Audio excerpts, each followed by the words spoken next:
Magic story TV. Ankita बेटा, ला जल्दी से मुझे धनिया और लहसुन मिर्च की चटनी ला कर दे।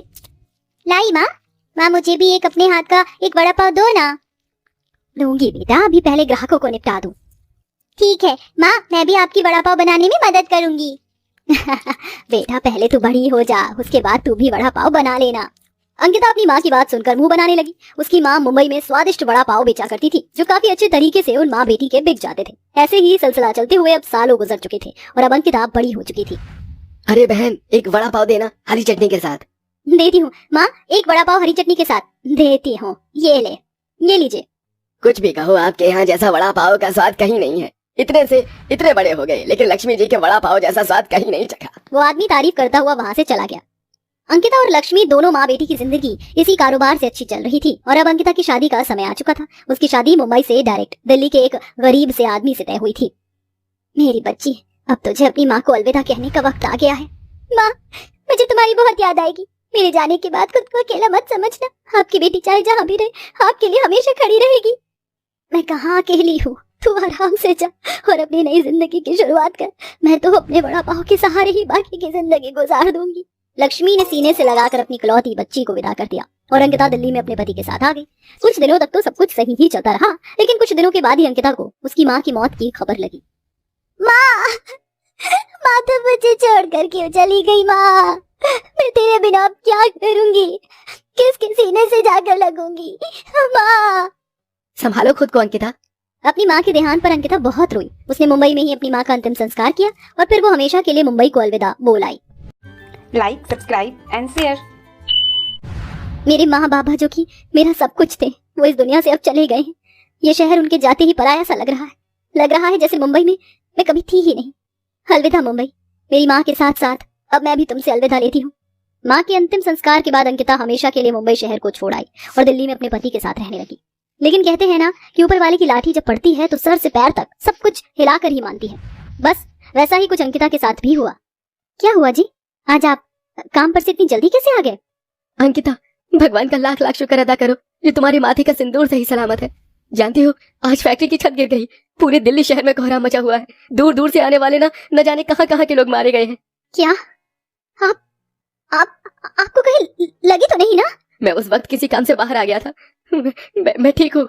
इतना बड़ा हादसा हो जाने से सारे शहर में हल्ला मच गया और फैक्ट्री भी बंद हो गई। अब फैक्ट्री के भी बंद हो जाने की वजह से मोहन का रोजगार भी मर चुका था और कुछ ही दिनों के बाद घर में तंगी शुरू हो गई थी। अजी मकान का किराया मांगने मालकिन आई थी। अब तो वो हमारे हालातों से भी वाकिफ है। मुझे तो डर है कि कहीं वो हमें घर से बाहर ही ना निकाल दे। ऐसी बातें मत करो अंकिता, मैं आज ही काम ढूंढने जाऊंगा। मोहन काम ढूंढने निकल गया। पीछे से अंकिता भी काम की तलाश में उसे बिन बताया आ गई। मोहन जी के अकेले काम करने से घर नहीं चलेगा, मुझे भी कुछ ना कुछ तो करना ही होगा। अंकिता और मोहन ने काफी जगह काम ढूंढा, लेकिन कोई फायदा नहीं हुआ। जी, मैं कोई भी काम करने को तैयार हूँ। देखो भाई, अगर कोई काम मैं तुम्हें दे पाता तो जरूर देता, लेकिन अभी मुझे किसी भी काम वाले की जरूरत नहीं है। अच्छा। ऐसे ही दोनों पति पत्नी को भटकते हुए रात हो गई, लेकिन कहीं भी बात नहीं बनी। मोहन ने घर आकर देखा तो वहाँ अंकिता नहीं थी। अब ये कहाँ चली गई? अरे मोहन जी, आप आ गए? तुम कहाँ थी? कोई काम ही ढूंढने निकली थी। इस महंगाई के दौर में जब तक हम दोनों काम नहीं करेंगे तब तक गुजारा नहीं होगा। हाँ, तुम ठीक कहती हो। चलो अंदर चलो। दोनों पति पत्नी अंदर चले गए। काम हाथ में न होने की वजह से उन दोनों ने खाना भी नहीं खाया और अगली सुबह भूखे पेट ही मोहन फिर से काम ढूंढने निकल गया। ऐसे ही सिलसिला जारी था। लगभग एक हफ्ते तक यही चला। दोनों पति पत्नी आधे पेट खाकर टेंशन में ही अपना गुजारा कर रहे थे, लेकिन कोई काम मिलने को ही नहीं था। आज कुछ बात बनी क्या? कहाँ कोई बात बनेगी। जितना इस दुनिया के आगे पीछे घूमो, ये उतनी ही सयानी हो जाती है। हमें तो कुछ अच्छा बनाना भी नहीं आता है जो अपनी कोई रेडी लेकर ही खड़े हो जाए। मोहन के ये बोलते ही अंकिता को आइडिया आ गया और वो उससे बोली, आपने अभी अभी क्या कहा? रेडी? हाँ, क्यों, क्या हुआ? मोहन जी, क्यों ना मैं दिल्ली में मुंबई के स्वाद के वड़ा पाव बेचने लगूं? तुम? मैं मुंबई की फेमस वड़ा पाव बेचने वाले की बेटी हूँ। मैंने मेरी माँ से वड़ा पाव बनाना सीखा है और साथ ही धनिया और हरी मिर्च और लहसुन की चटनी भी। आप एक बार मुझे मौका तो दीजिए। हम दोनों मिलकर इंडिया गेट पर वड़ा पाव बेचेंगे। मुंबई का स्वाद दिल्ली में, वो भी आधे दाम पर। बोलिए। हाँ वैसे ठीक है, लेकिन इस काम को शुरू करने का पैसा कहाँ से आएगा? मुझे ना चाहते हुए भी अपनी माँ की दी हुई ये अंगूठी बेचनी होगी, लेकिन कोई नहीं, मेरी माँ मेरे दिल में हमेशा जिंदा है। मोहन जी, आप बस तैयारी कीजिए, हम कल ही वड़ा पाव की रेडी इंडिया गेट के बाहर लगाएंगे। अंकिता ने फैसला कर लिया और उसने अगले ही दिन इंडिया गेट के बाहर अपनी वड़ा पाव की रेडी लगा ली। वड़ा पाव ले लो, मुंबई के मशहूर वड़ा पाव अब आपके शहर में, वो भी बस 20 रुपए। अरे वाह, वड़ा पाव मेरा फेवरेट, मुझे एक दो। क्या आपके पास मुंबई की मशहूर हरी चटनी भी है? यहाँ सब कुछ है, ये प्योर मुंबई की कला है।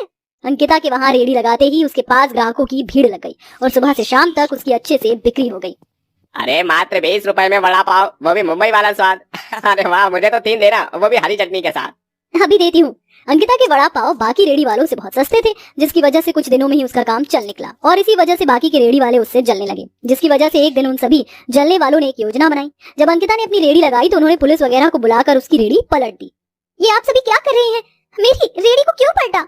मैडम, आप लोगों को सस्ता और घटिया माल बेच रही हो, इसलिए आपके खिलाफ यहाँ के बाकी रेडी वालों ने FIR दर्ज कराई है। ये सरासर झूठ है। मैं सभी को अच्छा सामान ही कम दाम पर उपलब्ध करवा रही हूँ, इनकी बातों में मत आइए। ये झूठी है और हम सभी तो यहाँ रेडी लगाने का किराया भरते हैं। इसको किसने हक दिया है कि ये यहाँ रेडी लगाए?